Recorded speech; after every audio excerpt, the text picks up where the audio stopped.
Alors bonjour, on se retrouve pour une nouvelle vidéo. Alors on est dans le domaine des kits vraiment dinosaures. C'est un kit qui est produit par Azimut Production. Et donc on reste dans du véhicule français, c'est la Peugeot P4, qui est quand même le véhicule emblématique de l'armée française, qui est remplacé au fur et à mesure. Et je pense que ce kit, on est en 2023 aujourd'hui, a bien quarantaine d'années, si ce n'est pas plus. C'est le référence 35023 de chez Azimut.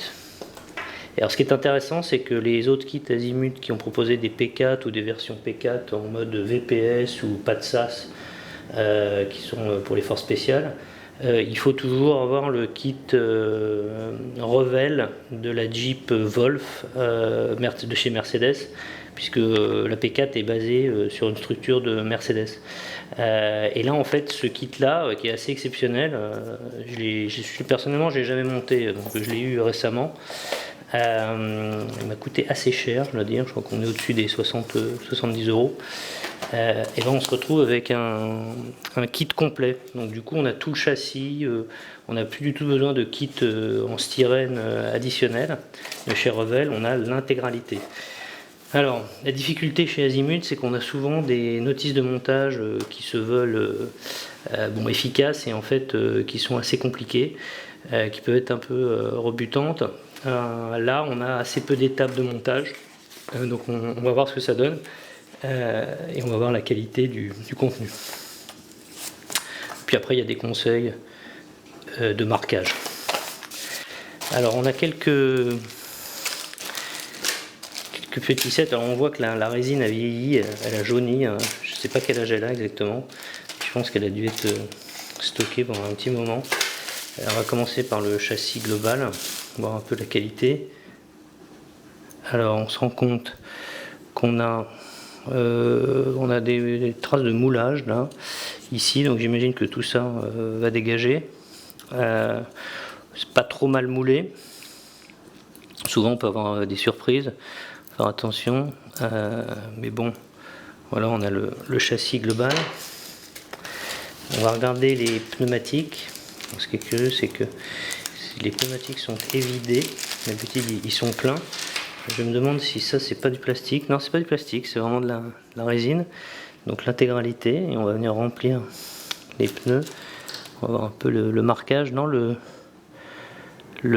moulage est correctement fait. La résine semble d'assez bonne qualité, mais on sent vraiment qu'elle a vieilli. Alors ce qui est curieux, c'est que quand vous montez des kits Azimut, je ne sais pas si vous en avez déjà monté, mais aussi bien des vieux VAB, des vieux MX-10RC, ce genre de choses.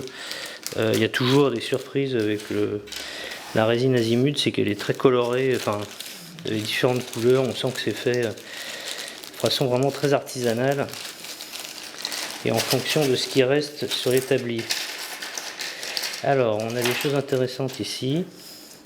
Donc je pense qu'on peut faire une version décapotée, ouais, c'est ce qui est présenté sur la boîte. Là on a la capote arrière, donc ce sera amusant de voir ce que ça donne, mais je pense que ça va venir s'installer comme ça. On voit que ça a déjà un peu souffert là, les arceaux. On va voir ce que ça donne. On a les fauteuils, et puis on a l'intégralité du tableau de bord qui est reproduit.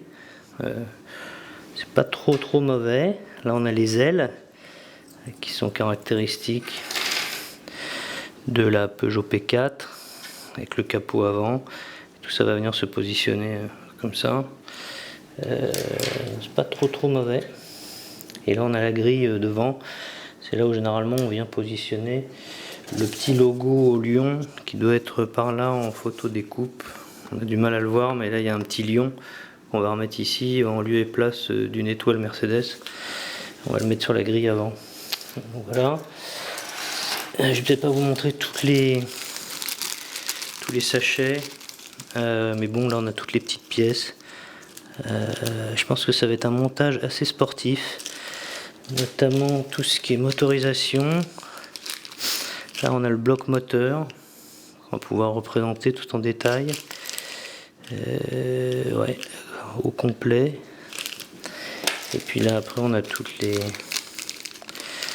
la partie train de roulement. Voilà. On va avoir même un carter là-dessus. On a les amortisseurs. La totalité. Donc voilà. Bah, écoutez, je vais regarder juste. On a fait le montage du bloc moteur. Voilà, il est détaillé ici avec le châssis, intégralité. Ça a l'air assez simple, mais comme c'est des pièces qui sont très fragiles, il va falloir faire attention. Je pense qu'on va avoir un certain temps de montage. Voilà, bah je vous dirai, je vous ferai des photos quand je l'aurai monté, peut-être pas tout de suite, parce que j'ai d'autres projets en cours, mais voilà un peu le Peugeot P4 qui a le mérite d'exister. Voilà, merci d'avoir regardé et n'hésitez pas à vous abonner à la chaîne pour d'autres vidéos.